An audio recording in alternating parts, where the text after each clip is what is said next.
In the near future, there's a chance for women to have babies using special artificial eggs. This means women can become pregnant without the usual way. Instead of seeing a baby in a mother's tummy, there's a special machine that helps. A young woman, Rachel, wakes up in her home. Her computer helper suggests what she should wear and reminds her about her appointment at a special place. She says goodbye to her husband, Elvie, who also gets advice from the computer on what to wear. It even tells him he's feeling happier today. They have breakfast, and then Rachel goes to work. At work, there's a presentation about new computer helpers that will be like our bosses in the future. After the meeting, Rachel's boss talks to her. They want her to get a better job, and the company will help her have a baby. Rachel is happy about this, but then she gets a call from the place where she can have a baby. They have an opening for her, so she schedules a visit. While Rachel is at the baby place, her husband teaches a class about plants. He offers a fruit to the students, but they don't like it. Rachel tells her friend Alice about her visit to the baby place, but hasn't told her husband yet. She talks to a robot doctor about her feelings. Rachel realizes her husband wants a baby the old-fashioned way, not in a machine, but she doesn't know why it matters. Later, Rachel and her friend go out for lunch and decide she should talk to her husband. She finds him watching TV, and he talks about his day. He's sad that young people don't understand nature. He thinks people treat nature like it's just something to use, and that's not good. The next day, Rachel goes to the baby place, where they talk about how they're helping women have babies. They want women to follow their dreams without having to take care of babies. They show a special machine where babies can grow.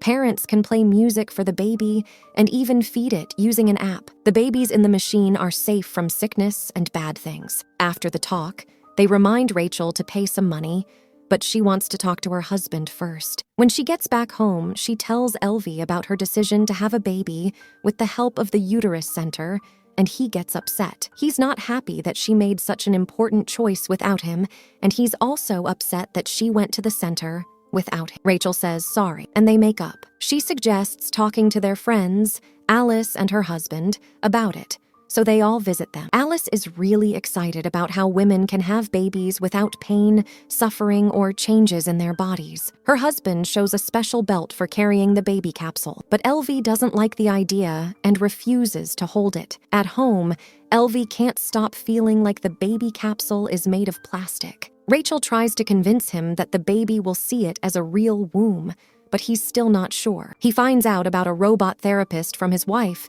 and goes to talk to it. After listening to the robot's advice, he realizes that they don't understand each other well. When they talk at home about how humans evolved to grow babies in capsules, he agrees with his wife because he sees how important it is to her. The next day, they go to the center, and even though a baby can be made from different materials now, Rachel says that Elvie will be the real dad, and they let nature decide the baby's gender. They watch the moment of conception on a big screen. Later, they get a container with a fertilized baby, and they're excited. They tell Rachel's parents about the upcoming event. Rachel's dad suggests that Elvie sell his country house since they never go there, but he says no. While the capsule is at the center, they continue their regular lives.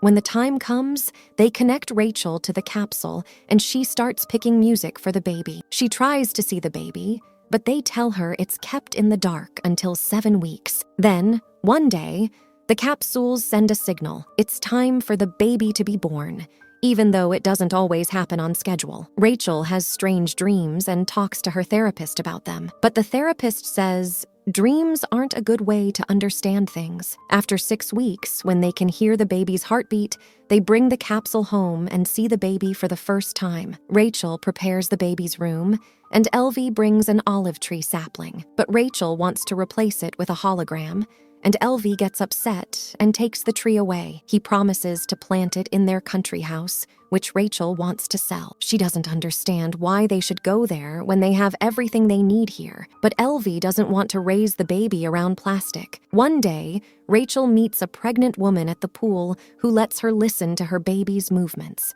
she's happy about it. In the evening, they move the capsule to their bedroom to be close to the baby, but Elvie feels uncomfortable with intimacy, so they move it to the baby's room. The baby gets hungry, and they feed it. Later, they go on a tour of the center to learn about parenting. The center teaches kids programming and logic because the government doesn't pay for education anymore. Kids do creative stuff with the help of computers, and one parent asks about their dreams, but Linda, the director, reassures them. Dreams are not part of the baby's development program because they don't have useful information. One day, Elvie hears the baby capsule's signal in his greenhouse. He feeds the baby and decides to talk to it. Rachel, on the other hand, gets a warning about her work performance going down. Elvie proudly wears the capsule holder and takes it everywhere. He reads books, tells riddles, shows his plants, and even sleeps next to it. At his job,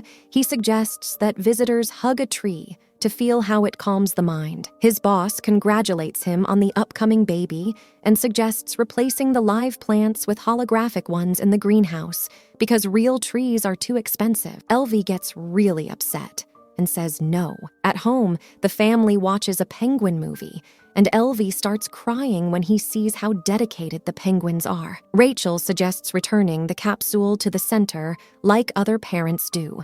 That's when Elvie reveals that he brought the capsule to work. Rachel tells her colleague Hughes about this, and she's worried about how close he is to the baby. But the other women tell her to be happy about it because the dad is bonding with the baby. Rachel keeps having strange dreams, and her pregnant friend says it's normal for expectant mothers. One day, Rachel dreams of herself with a baby bump, and she enjoys it. She starts giving all her attention to the capsule, especially after Elvie's mother sends them a book about the benefits of being close to the baby. But this worries Rachel, and they go to see a therapist. Finding a balance is hard because everything is about the baby. Rachel is jealous of Elvie because he spends more time with the baby. She thinks that, being the mom, she should feel closer to the baby. After listening to their argument, the AI therapist asks for permission to connect to the capsule because it can't take sides. The next day, Rachel takes the capsule to work, but she's too distracted, giving the baby too much attention. Alice suggests putting the egg with the other future mother's capsules at a special place because Rachel is being a distracting mom. Alice's capsule stays at the center because it's easier for her. In the evening, Rachel takes the capsule to a parenting seminar at the center, and Linda suggests leaving the baby in the incubation area. The family reluctantly agrees. The house feels empty, and both Rachel and Elvie miss the capsule. One day, Rachel dreams of being by the seaside with the baby, and it makes her cry when she wakes up. She moves Elvie's little tree to the baby's room, which surprises her husband. Meanwhile, her boss is not completely happy with her work, but Rachel says everything is okay. Later, Linda tells them that the delivery day will be next Wednesday, as babies are now born on the 39th week. They need to make sure babies are born at the right time because a lot of people want the capsules. Parents have to get oxytocin, which is a hormone that helps them get ready for the baby. But the family surprises the director by asking to take the capsule home before the delivery, even though it's against the rules. There are also seminars to help the baby's personality development. Linda, the director, suggests they take special pills to make the baby sleep better, which is a big help for parents. They leave the center, and there are women protesting against the capsules. Suddenly, Elvie goes back and takes the capsule without permission, while the midwife is busy with someone else. That night, Rachel dreams about buying her baby at a store, and they offer her a deal, 2 for the price of 1. When she wakes up, she asks her husband to take her to their countryside home to have the baby in nature. Elvie rushes to the center and tells Linda they want to have the baby at home, but she's strongly against it. The capsule is really expensive, and they can't take risks, so they have to return the egg as soon as possible. But the family goes to their coastal home anyway. Rachel starts to understand her husband as they enjoy nature, walk in the forest, and plant an olive tree. They often sit by the sea with the capsule until one night it turns off. In a panic, Rachel suggests calling the center, but her husband reminds her they still have 48 hours and need to trust the baby. Labor starts, and they can't figure out the code to open the capsule, so Elvie uses a hammer. They get a beautiful, healthy baby. The happy parents hug him. Early in the morning, Rachel puts the capsule in a box, takes it to the post office, and sends it back to the center. Then she goes home where her husband and son are sleeping. The movie shows how people have become lazy and forgotten about the joys of life. Why go to the countryside when you can visit a capsule garden and smell the forest there? And why go through pregnancy and stress your body when you have the capsule? Thanks for your time.